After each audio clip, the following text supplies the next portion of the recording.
New players of cv2 in 2022, be aware, this is your first chance to look at the best tips from a cv2 user myself on how to start your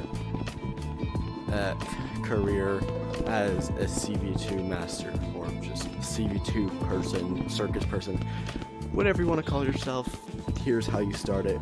With just 5 tips, I can tell you guys what I did, what I used to become as good as I am now.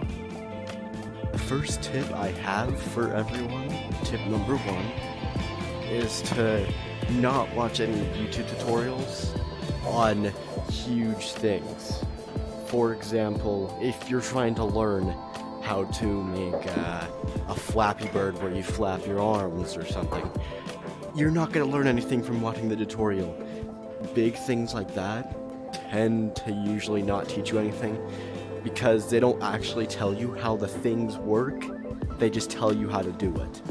Now, I will say that doing the chips that are in those projects multiple times will gauge a better understanding of the chips, but if you don't even know how to use any of it, those big tutorials will not help you. Watching tutorials on how to make basically anything in cv2 will not help you unless it's someone who is known to be more descriptive with how they do stuff, you know. They explain what each chip does when they place it down. They don't just place it down.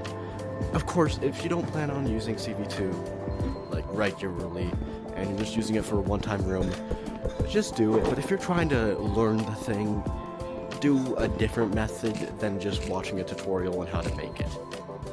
Second tip I have for you guys is to mess around with all the chips. Now, I know everyone hears this a lot when they want to do something new or they want to learn something new. It's always just experiment with this, experiment with that. But with cv2, it works, like it really does. There's 14 pages of chips, about 20 pages, or no, 20 chips per page.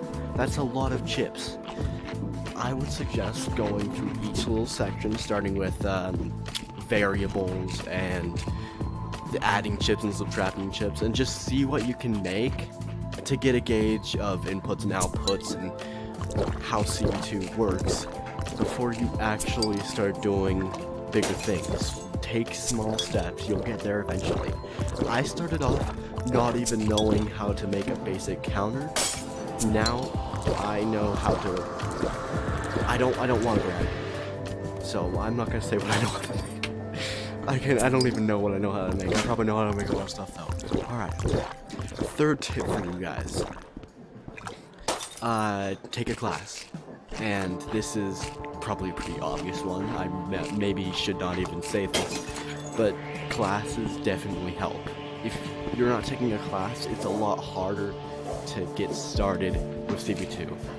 To get me going in cv2, I took a class, and that's where all my motivation came from to learn cv2. It's when I first figured out how that cv2 stuff worked by that class. So even if it's just a basic cv2 class, as long as it teaches you something about cv2 to get yourself going, you can really just start experimenting and seeing how far you can go with it.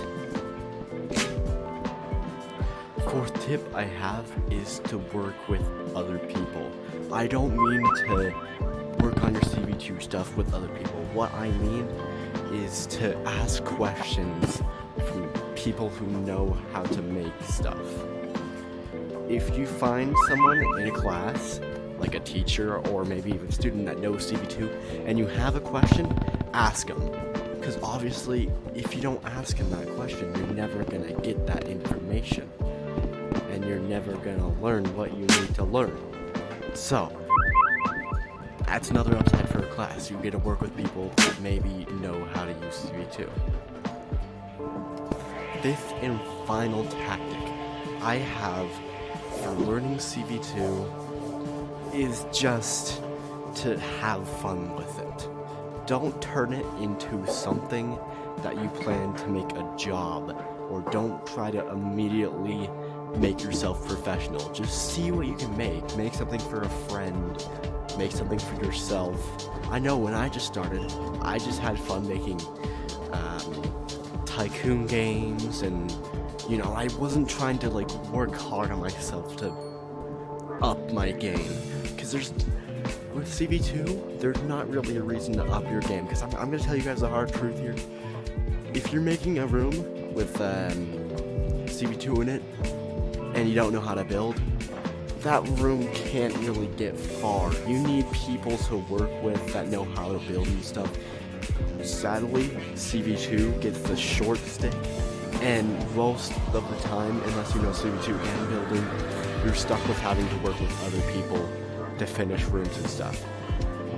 So I just not rush yourself unless you really, like, if someone really wants you to learn that stuff so you can work with them, go for it. But if you don't have anyone to work with you to help you build maps and stuff, I'm gonna be honest, there's not much of a reason to do it. Go ahead and do it. Don't take my word for it. You can also get better at building by doing that. It's just what I learned. Thank you for listening to my tips. I know some of them might have been a little subjective to me, but this is what worked for me, and I hope it works for you too. And I will see you guys in 2022, and I hope I see some awesome things from all of you. Let me know in the comments if this was a good tip video. If you guys learned something from it, let me know. Alright, see you guys in 2022.